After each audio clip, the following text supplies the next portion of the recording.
Well, Hamza here is wearing a burqa, as you can see, as she does every day. Is it, as President Sarkozy says, a sign of subservience and subjugation? Or does it free the wearer from the tyranny of fashion and how she looks? Now, it's not just in France that the burqa has caused controversy. When the Justice Secretary Jack Straw asked his constituents to remove their veils when talking to him, he outraged some but was applauded by many. Should Britain ban the burqa? Well, Hamza, why do you cover your face like that? I cover my face out of my own choice. I choose to cover it, and partly because I'm a Muslim, and being a Muslim, our Creator in the Quran does say to cover yourselves in a modest way. And I feel, I believe, covering your face is part of dressing modestly to avoid attraction when you go out. So, the danger is I might be attracted to you. Absolutely, absolutely. The reason I wear, there are so many scholars who do feel that the hands and the face do not need to be covered, but there are also scholars who say that yes, that it should be covered. And I feel it should be covered because the most attractive part of anybody is the face. So is there a danger that males in the audience are attracted to every female in this studio's face who's here? Are they putting themselves in some kind of a... Not necessarily every female face, but yeah, it could stir some sort of... Passions? Yes, absolutely. Why would it not stir passions in a woman to see a man's face? Well, it's about the burqa, isn't it, and about the woman wearing a veil, yeah. And it's about why women are wearing a veil. Yes, but I'm interested, if it's about equality, and you feel a sense of liberation, don't you? Why should men not be required to cover their faces too?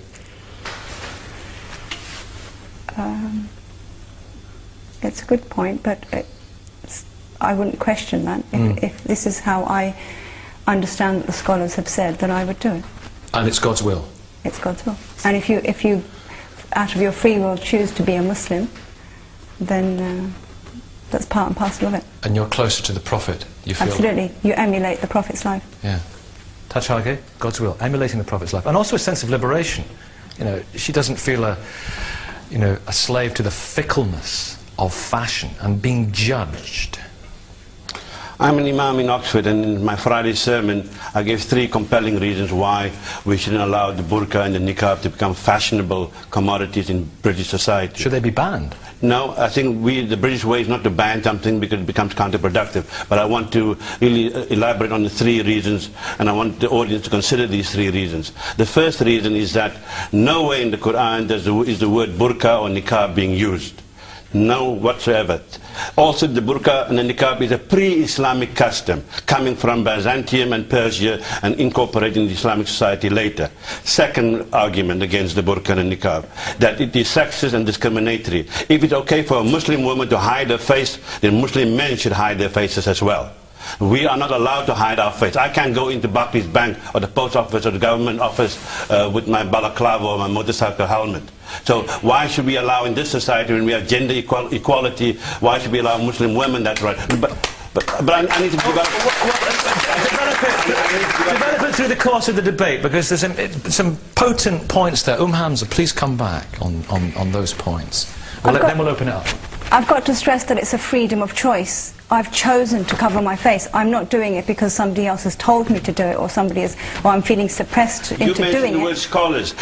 Now, like other scholars, they use the hadith. For those of you who don't know, the hadith are the supposed sayings of the Prophet, mostly compiled 250 years after his death. Many, not all, but many are suspect and fraudulent. But this is not subservience or subjugation. This is entirely your choice. Absolutely.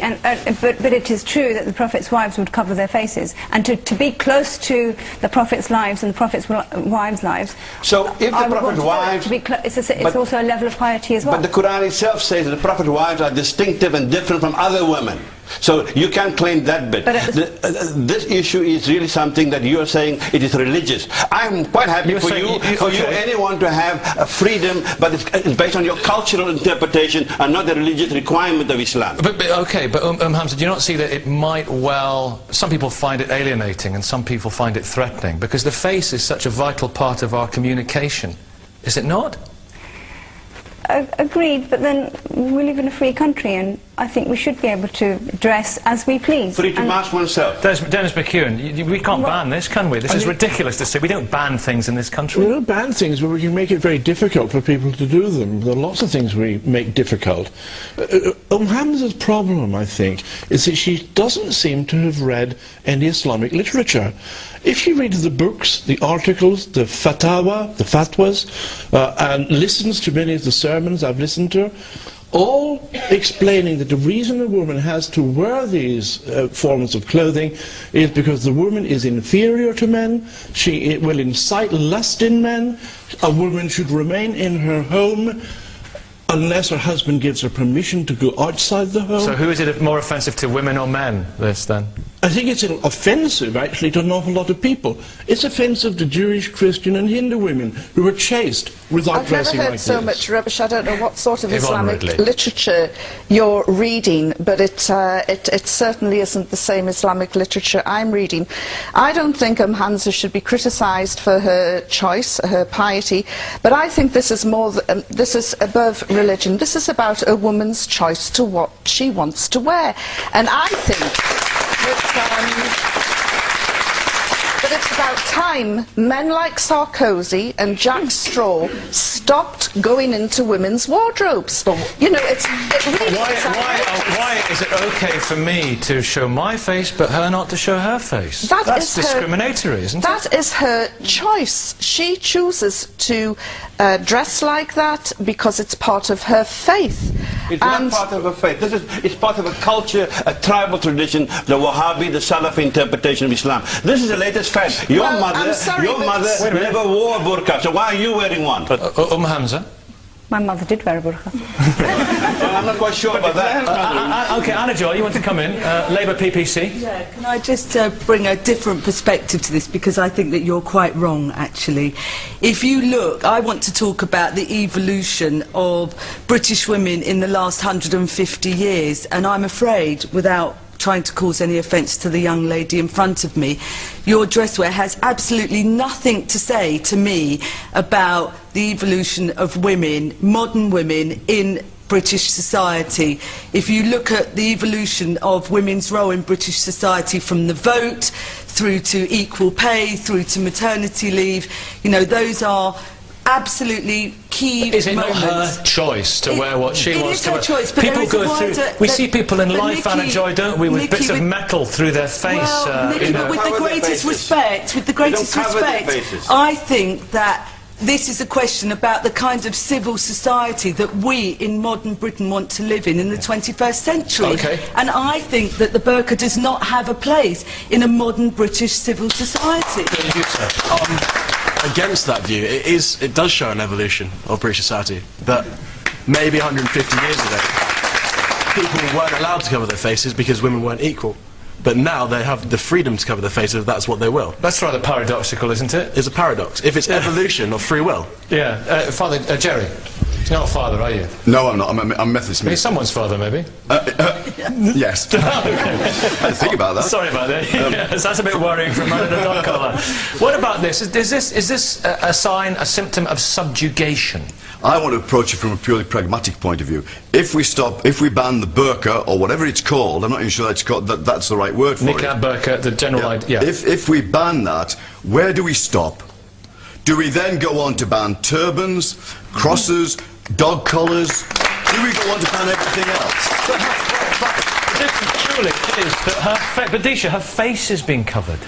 But that is not the point. I think we have to realise that this young woman here is not on trial and should not be subjected to any kind of bullying or interrogatory tone, because she has not done anything at all. But I agree, on the other hand, with all the people who say we must not legislate against what people do and don't wear. What do you Having think, a debate about women is absolutely the right thing to do. What do you think when you see somebody dressed as Hamza is dressed, with their face covered? Do you think that's a good thing for women?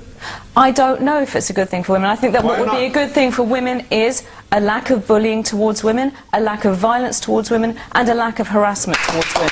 Those are good things for women, and I think you really need to step back on the bullying tone, because this woman is not on trial. The burqa makes me feel uncomfortable. Hang on, I think she's sticking up for herself pretty well. I don't think there's any sense of that. I absolutely agree. All credit to you. You stick up yourself very well. So, and respect to her for coming on the programme, because it was quite difficult to get somebody to come on and talk about this. Dennis, come back in. All this talk about being a woman's choice is nonsense. Islam is not a religion of choice. Islam is a religion of the law, the Sharia. It is a religion that is controlled by the ulama, the clerics. And again, I don't know what books Yvonne Ridley hasn't been reading, but I can assure you that for 40 years I have been reading books in Arabic, books in English, books in Persian, and again and again and again. The law is the woman must cover herself completely, and it is men who are dictating this to women. It's not really her free choice because of the form of Islam she clearly belongs to. Yvonne Ridley. Again, absolute nonsense. The Holy Quran makes it perfectly clear that women are equal in spirituality, worth and education. And you can snigger as much as you want, but I have read the Quran, I don't know if you have, but it makes it abundantly clear. And if you go right into the first development stages of Islam, women fought in the same battlefields as the men. And the first martyr to Islam was a woman. The first convert to Islam was a woman. But there is a point. Is there not? Let's get.